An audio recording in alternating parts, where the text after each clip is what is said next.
उन्वान आखिरी इंतजार। बारिश हो रही थी। अली हर रोज की तरह बस स्टॉप पर खड़ा था।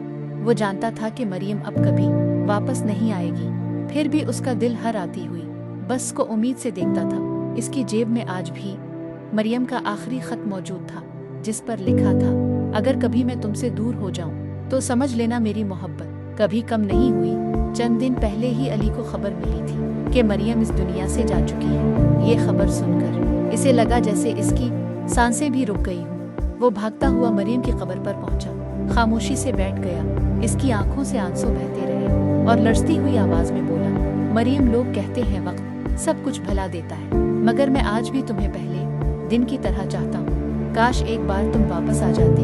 हवा चलती रही, बारिश बरसती रही, लेकिन जवाब में सिर्फ खामोशी थी। कुछ मोहब्बतें कभी खत्म नहीं होते, वो सिर्फ इंसान से बछड़कर याद बन जाती हैं और यादें कभी नहीं मरती। वीडियो अच्छी लगी तो लाइक करें और चैनल को भी सब्सक्राइब करें। शुक्रिया।